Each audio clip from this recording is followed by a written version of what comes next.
Chapter 27. Mike TV is sent by television. Mike TV was even more excited than Grandpa Joe at seeing a bar of chocolate being sent by television. "But Mr. Wonka," he shouted, "can you send other things through the air in the same way? Breakfast cereal, for instance?" "Oh, my sainted aunt!" cried Mr. Wonka.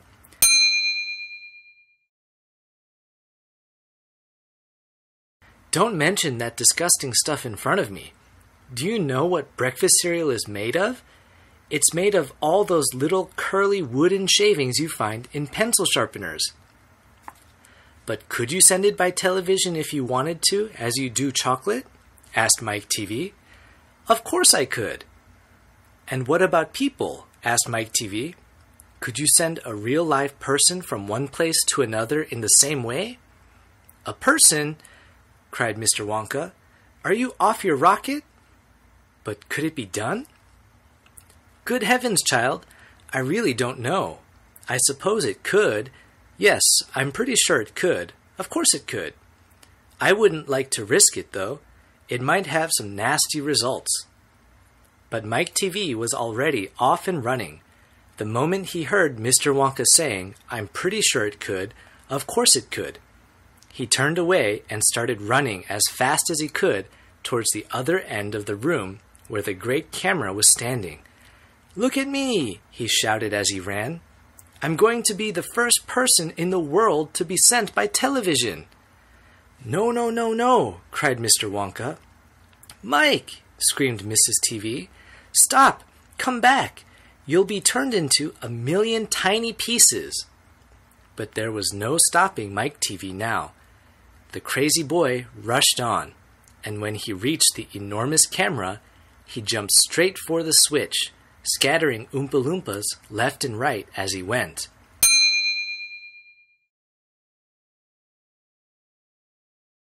"See you later, alligator," he shouted, and he pulled down the switch. And as he did so, he leaped out into the full glare of the mighty lens.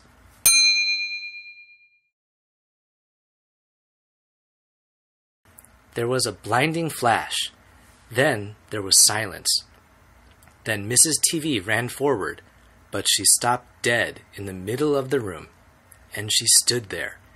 She stood staring at the place where her son had been, and her great red mouth opened wide, and she screamed, "He's gone! He's gone!" "Great heavens! He has gone!" shouted Mr. TV. Mr. Wonka hurried forward and placed a hand gently on Mrs. TV's shoulder. "We shall have to hope for the best," he said. "We must pray that your little boy will come out unharmed at the other end." "Mike!" screamed Mrs. TV, clasping her head in her hands. "Where are you?" "I'll tell you where he is," said Mr. TV. "He's whizzing around above our heads in 1,000,000 tiny pieces." "Don't talk about it," wailed Mrs. TV.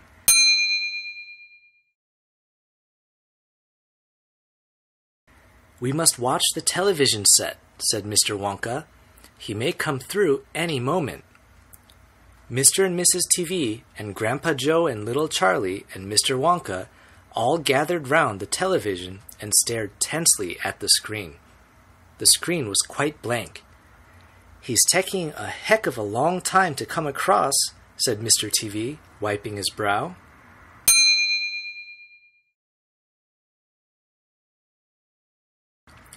Oh dear," said Mr. Wonka.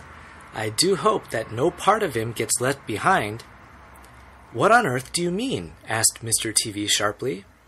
"I don't wish to alarm you," said Mr. Wonka, "but it does sometimes happen that only about half the little pieces find their way into the television set. It happened last week. I don't know why, but the result was that only half a bar of chocolate came through." Mrs. TV let out a scream of horror. "You mean only a half of Mike is coming back to us?" she cried. "Let's hope it's the top half," said Mr. TV. "Hold everything," said Mr. Wonka. "Watch the screen. Something's happening." The screen had suddenly begun to flicker. Then some wavy lines appeared.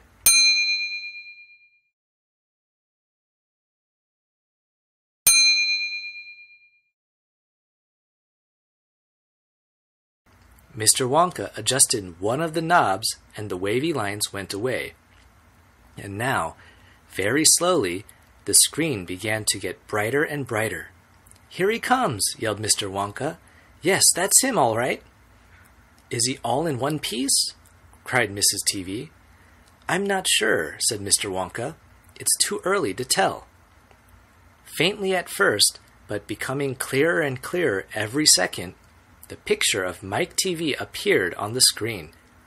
He was standing up and waving at the audience and grinning from ear to ear. "But he's a midget," shouted Mr. TV.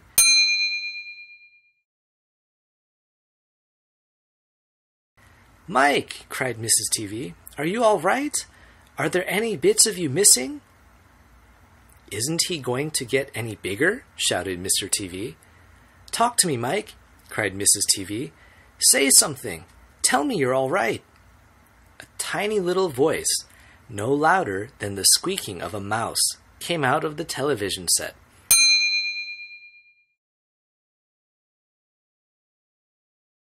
"Hi, Mom," it said. "Hi, Pop, look at me. I'm the first person to be sent by television." "Grab him," ordered Mr. Wonka. "Quick!" Mrs. TV shot out a hand and picked the tiny figure of Mike TV out of the screen. "Hooray!" cried Mr. Wonka. "He's all in one piece. He's completely unharmed." "You call that unharmed?" snapped Mrs. TV, peering at the little speck of a boy who was now running to and fro across the palm of her hand, waving his pistols in the air.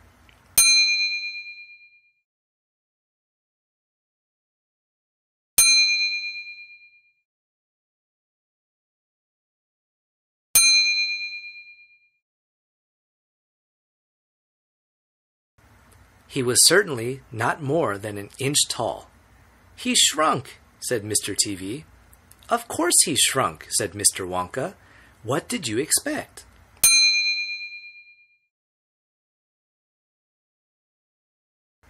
"This is terrible," wailed Mrs. TV. "What are we going to do?" And Mr. TV said, "We can't send him back to school like this. He'll get trod upon. He'll get squashed."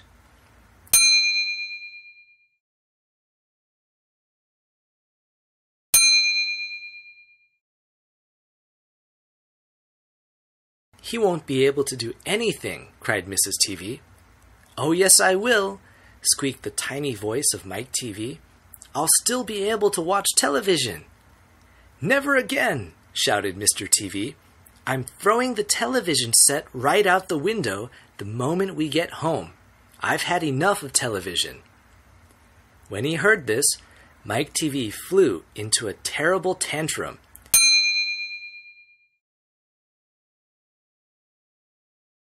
He started jumping up and down on the palm of his mother's hand, screaming and yelling, and trying to bite her fingers.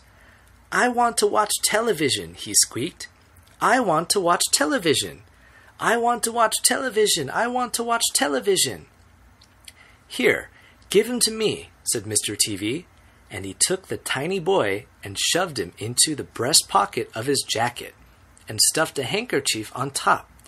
Squeals and yells came from the inside of the pocket, and the pocket shook as the furious little prisoner fought to get out. "Oh, Mr. Wonka," wailed Mrs. TV, "how can we make him grow?" "Well," said Mr. Wonka, stroking his beard and gazing thoughtfully at the ceiling, "I must say that's a wee bit tricky."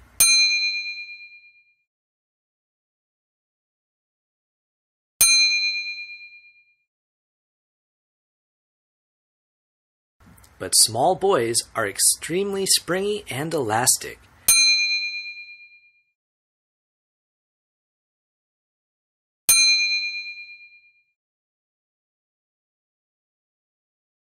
They stretch like mad. So what we'll do, we'll put him in a special machine I have for testing the stretchiness of chewing gum. Maybe that will bring him back to what he was. "Oh, thank you," said Mrs. TV. "Don't mention it, dear lady." "How far do you think he'll stretch?" asked Mr. TV. Maybe miles, said Mr. Wonka, but who knows? But he's going to be awfully thin. Everything gets thinner when you stretch it. You mean like chewing gum? Asked Mr. TV. Exactly. How thin will he be? Asked Mrs. TV anxiously. I haven't the foggiest idea.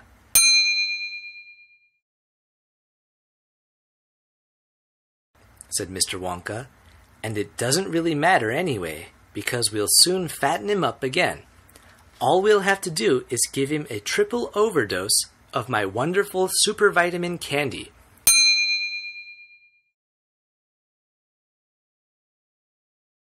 Super vitamin candy contains huge amounts of vitamin A and vitamin B.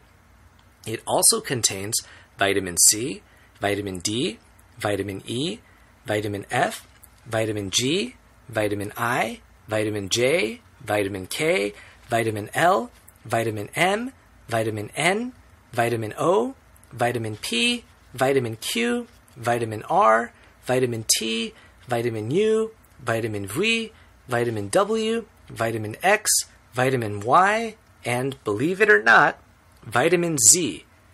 The only two vitamins it doesn't have in it are vitamin S, because it makes you sick, and vitamin H, because it makes you grow horns out the top of your head like a bull. But it does have in it a very small amount of the rarest and most magical vitamin of them all, vitamin Wonka.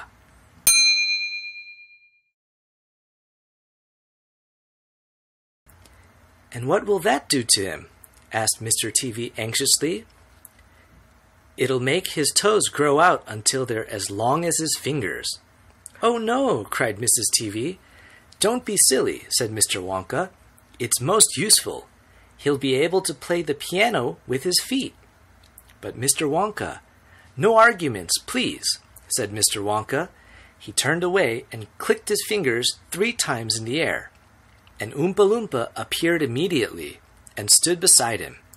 Follow these orders, said Mr. Wonka, handing the Oompa Loompa a piece of paper on which he had written full instructions. And you'll find the boy in the father's pocket.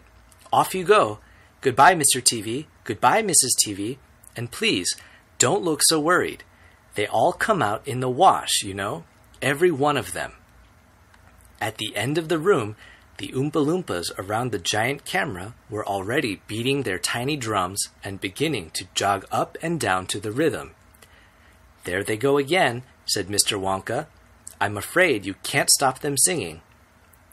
Little Charlie caught Grandpa Joe's hand, and the two of them stood beside Mr. Wonka in the middle of the long, bright room, listening to the Oompa Loompas, and this is what they sang. The most important thing we've learned, so far as children are concerned, is never, never, never let them near your television set. Or better still, just don't install the idiotic thing at all.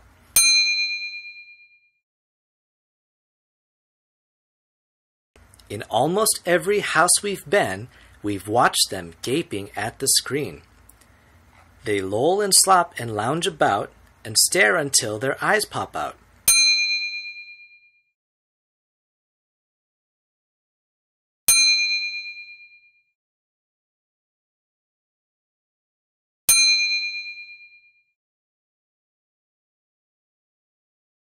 Last week in someone's place we saw a dozen eyeballs on the floor.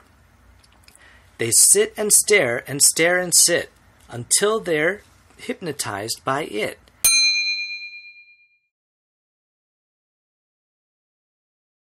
Until they're absolutely drunk with all that shocking, ghastly junk.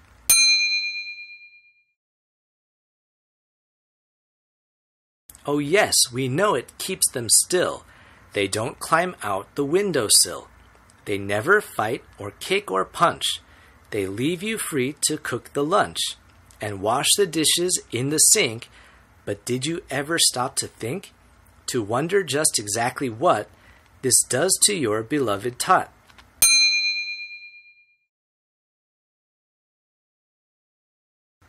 It rots the senses in the head.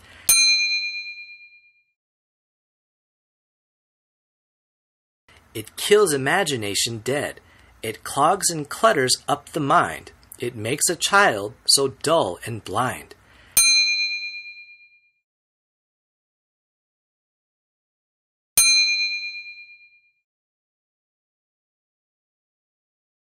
He can no longer understand a fantasy, a fairyland. His brain becomes as soft as cheese. His powers of thinking rust and freeze.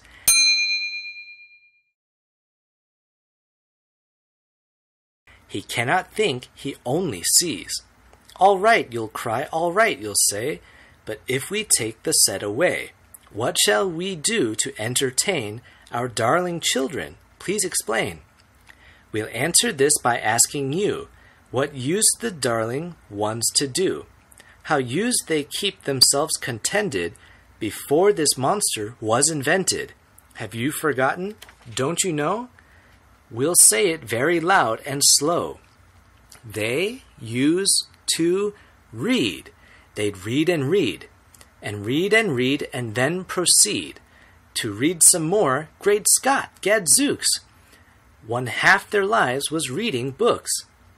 The nursery shelves held books galore.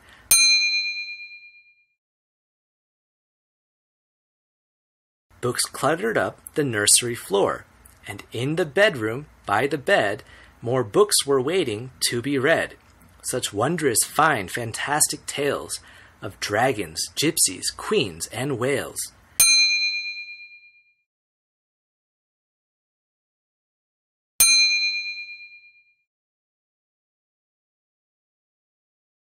And treasure isles and distant shores, where smugglers rode with muffled oars.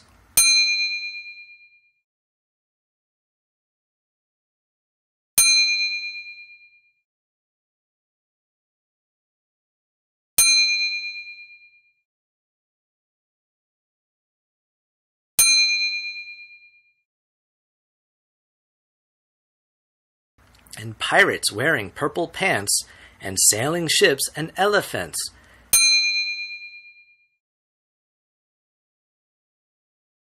And cannibals crouching round the pot, stirring away at something hot.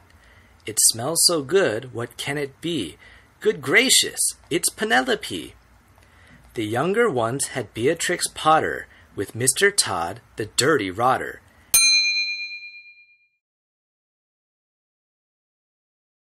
And Squirrel Nutkin, Pigling Bland, and Mrs. Tiggly Winkle, and just how the camel got his hump, and how the monkey lost his rump.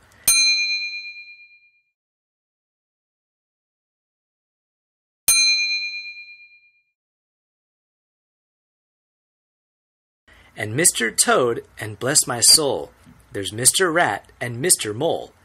Oh, books, what books they used to know, those children living long ago.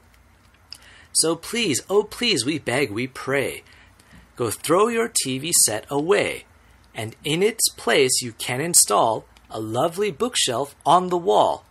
Then fill the shelves with lots of books, ignoring all the dirty looks, the screams and yells, the bites and kicks, and children hitting you with sticks.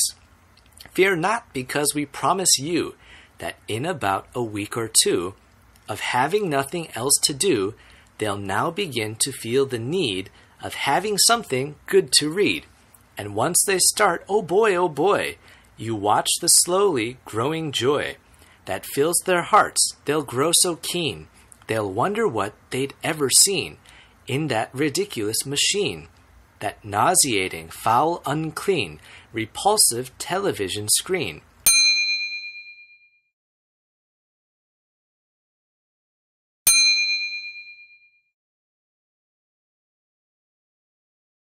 And later, each and every kid will love you more for what you did. P.S. Regarding Mike TV, we very much regret that we shall simply have to wait and see if we can get him back his height. But if we can't, it serves him right.